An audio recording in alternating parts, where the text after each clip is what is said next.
Welcome to my channel. ఈ వీడియోలో బయాలజీకి సంబంధించినటువంటి ఇంపార్టెంట్ క్వశ్చన్స్ బిట్ బ్యాంక్ రూపంలో చూద్దాం. డిఎస్సి కావచ్చు, ఎస్ఐపిసి కావచ్చు, గ్రూప్స్లలో కావచ్చు వచ్చే అవకాశం ఉంది. కాబట్టి బిట్స్ రూపంలో ముఖ్యమైనటువంటి ప్రశ్నలు ఒకసారి చూద్దాం. క్రింది వాటిలో పోలియో వ్యాధి లక్షణం ఏది? క్రింది వాటిలో పోలియో వ్యాధి లక్షణం ఏది? కండరాల పక్షవాతం అనేది పోలియో వ్యాధి యొక్క లక్షణంగా చెప్పవచ్చు. కింది వాటిలో వైరస్ ద్వారా వ్యాప్తి చెందే వ్యాధులు ఏవి? ఇక్కడ పోలియో, తట్టు మరియు గౌదబిళ్ళాలు, జలుబు ఇవన్నీ కూడా వైరస్ ద్వారా వ్యాప్తి చెందే వ్యాధులు. కాబట్టి ఫోర్త్ అనేది దీని ఆన్సర్ అవుతుంది. 1, 2. ఈ కలరా టైఫాయిడ్ అనేది ఇవి మనకు బ్యాక్టీరియా వల్ల వచ్చేటటువంటి వ్యాధులు కనుక దీనికి ఆన్సర్ 1 and 2. పెన్సిలిన్ అనేది ఒక ఏంది చెప్పండి? పెన్సిలిన్ అనేది ఒక సూక్ష్మజీవి నాశకం.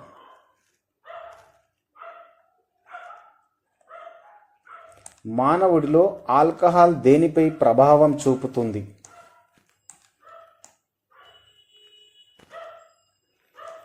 నాడి మండలంపై ఆల్కహాల్ అనేది ప్రభావం చూపడం జరుగుతుంది.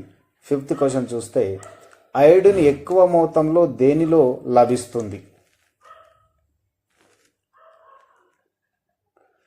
సముద్ర చేపలలో అయోడిన్ ఎక్కువ మోతాదులో లభించడం జరుగుతుంది. సెల్యులోజ్కు సంబంధించి కింది వాటిలో సరికానిది ఏది? సరికానిది అని అడుగుతుంది. ఇక్కడ ఖనిజ లవణం అనేది సరికానిదిగా చెప్పవచ్చు.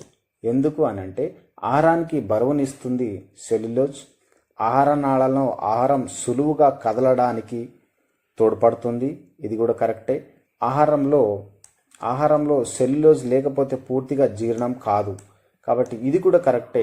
ఇక్కడ కరెక్ట్ కానిది ఏది అని అంటే ఖనిజ లవణం అనేది దీనికి సంబంధించి కరెక్ట్ కాదు. 7th క్వశ్చన్ ఆహార వాహికలోని కండరాలు.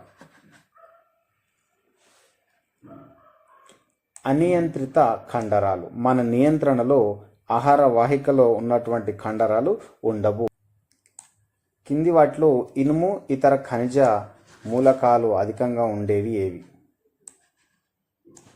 ఇనుము ఇతర ఖనిజ మూలకాలు అధికంగా క్రింది వాటిలో దేనిలో ఉంటాయి అని అంటే ఆకుకూరలలో ఉంటాయి.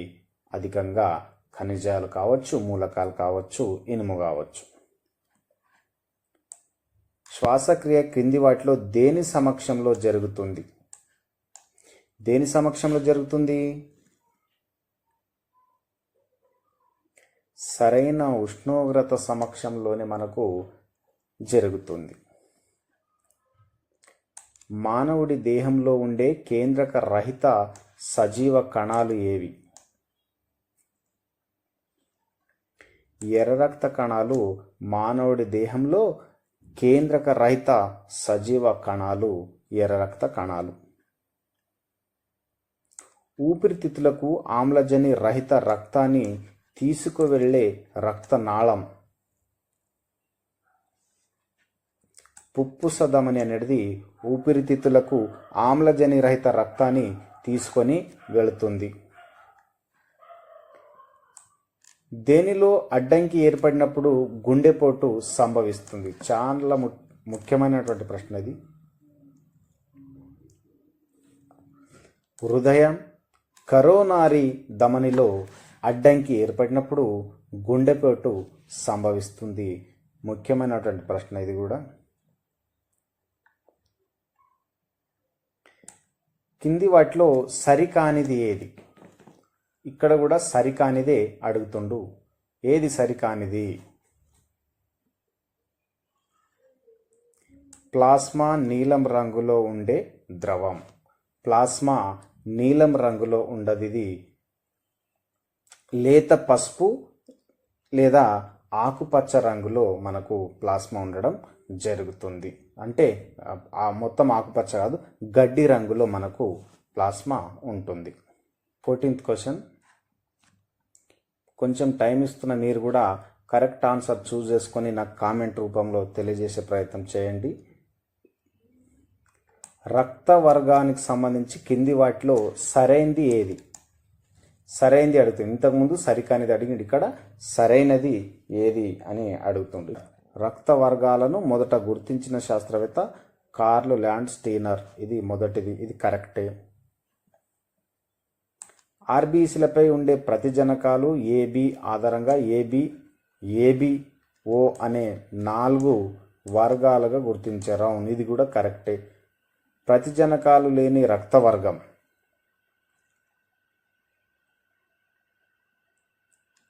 ఓ, ప్రతిరక్షకాలు లేని వర్గం ఏబి. అంటే ప్రతిజనకాలు లేని రక్త వర్గం ఓ, ప్రతిరక్షకాలు లేని వర్గం ఏబి. ఇది కూడా కరెక్టే. అంటే పైవన్నీ కూడా దీనికి రక్త వర్గానికి సంబంధించినటువంటి కరెక్ట్ ఆన్సర్ అవుతున్నాయి. అదేవిధంగా 15th క్వశ్చన్. కింది వాటిలో కొంతమంది శిశువులు పుట్టిన వెంటనే మరణించడానికి కారణం ఏది? ఏమంటుంది ఇక్కడ? కొంతమంది శిశువులు పుట్టిన వెంటనే మరణించడానికి కారణం ఏంది అని అడుగుతుంది. ఇక్కడ RH కారకానికి ప్రతిరక్షకాలు ఏర్పడడం వల్ల కొంతమంది శిశువులు పుట్టిన వెంటనే మరణించడానికి కారకాలుగా చెప్పవచ్చు. 15th ఫస్ట్ ఆన్సర్ అవుతుంది.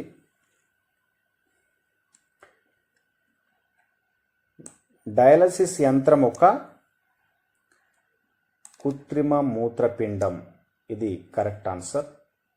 ఇంతకుముందు వీడియోలో కూడా నేను డయాలసిస్ సంబంధించినటువంటి ప్రశ్న డిస్కస్ చేయడం జరిగింది. శరీరంలో యూరియా ఏ భాగంలో ఉత్పత్తి అవుతుంది? చాలా ముఖ్యమైనటువంటి ప్రశ్న. 17th. కాలేయంలో యూరియా ఉత్పత్తి అవుతుంది. హృదయ కండరాలు ఏ ప్రత్యేక లక్షణాన్ని కలిగి ఉంటుంది? లయబద్ధత లక్షణం కలిగి ఉంటుంది. అరేఖిత నునుపు కండరాలు ఏ భాగంలో ఉంటాయి? అరేఖిత అన్న నునుపు అన్న ఒకటే, ఏ భాగంలో ఉంటాయని ఇక్కడ ముఖ్యంగా జీర్ణశయం, మూత్రాశయం విభాగాలలో భాగాలైనటువంటి వాటిలో ఇవి నునుపు కండరాలుగా ఉంటాయి. మనకు తీసుకున్న ఆహారం జీర్ణమయ్యే ప్లేస్లో ఏవైతే మనకు కండరాలు ఉంటాయో, మూత్రాశయంలో ఉన్న కండరాలు ఏవైతే ఉంటాయో అవన్నీ కూడా నునుపు కండరాల కిందికి చెప్పడం జరుగుతుంది. వరి నారు మొక్కల్లో తెలివి తక్కువ మొలక వ్యాధికి కారణమయ్యేది అంటే ఫ్లూయిస్ సీడ్లింగ్ డిసీజెస్. ఫ్లూయిస్ సీడ్లింగ్ డిసీజెస్ అంటే వరి ఏదైతే ఉందో అది ఎక్కువ హైట్ పెరగడం జరుగుతుంది, తర్వాత ఎండిపోయి దానికి తగినటువంటి సీడ్లింగ్ పెరగకపోవడం వల్ల దానికి ఈ యొక్క వ్యాధి రావడం జరుగుతుంది. అందుకే ఈ వ్యాధి దేనివల్ల వస్తుంది అని అంటే శిలీంధ్రాల ద్వారా వస్తుంది. తగిన ఉత్పత్తి జరగదు, మొక్క మాత్రం పెరుగుతుంది కానీ దాంట్లో ఉత్పత్తి జరగదు. దాన్నే ఫ్లూయిస్ సీడ్లింగ్ డిసీజెస్ కిందికి చెప్పడం జరుగుతుంది. ఆల్ఫా బీటా ఇంటర్ఫెరాన్లను ఉత్పత్తి చేసేవి ఏవి? 21వ. వైరల్ సంక్రమిక కణాలు ఆల్ఫా బీటా ఇంటర్ఫెరాన్ల ఉత్పత్తి చేసేవిగా చెప్పవచ్చు. పారిశ్రామికంగా ఇథనాల్ ఉత్పత్తి చేయడానికి ఉపయోగించే పదార్థం ఏంది? ఇథనాల్ ఉత్పత్తి చేయడానికి ఉపయోగించే పదార్థం corn starch, molasses, sugar beat దుంపలు, ద్రాక్ష ఇవన్నీ కూడా ఇథనాల్ ఉత్పత్తిలో వాడతారు. కాబట్టి పైవన్నీ దీనికి ఆన్సర్ అవుతుంది. 23వది కూడా ఇంపార్టెంటే. చమురు కాలుష్యాన్ని నివారించడానికి ఉపయోగించే బ్యాక్టీరియా ఏదండి? సూడోమోనాస్ అనే బ్యాక్టీరియాను చమురు కాలుష్యాన్ని నివారించడానికి, తగ్గించడానికి ఈ యొక్క సూడోమోనాస్ అనే బ్యాక్టీరియాను ఉపయోగించి తయారు చేయడం జరుగుతుంది. క్రింది వాటిలో సరికాని జత. గ్లియోబ్లాస్టోమా మెదడు కరెక్టే. ఎంజియోసార్కోమా రక్తం కరెక్టే. లింఫోమా ప్లీహం ఇది కూడా కరెక్టే. సరికాని జత ఏది అంటే ఎడినోసార్కోమా గ్రంథి కణజాలం అనేది ఇది తప్పు. ఇదండి మనకు ముఖ్యమైనటువంటి ప్రశ్నలు. ఇవి బిట్ బ్యాంక్ రూపంలో మీ ముందు ఉంచడం జరిగింది. మీకు ఎలాంటి ప్రశ్నలు కావాలి, ఏ సబ్జెక్ట్ నుంచి కావాలనేది నాకు కామెంట్ రూపంలో తెలియజేయండి. అదేవిధంగా మీరు దేనికి ప్రిపేర్ అవుతున్నారో చెప్తే నేను ఆ వీడియోస్ పెట్టడం జరుగుతుంది. నచ్చితే తప్పకుండా లైక్ చేసి షేర్ చేయండి. థ్యాంక్ యూ, ధన్యవాదాలు.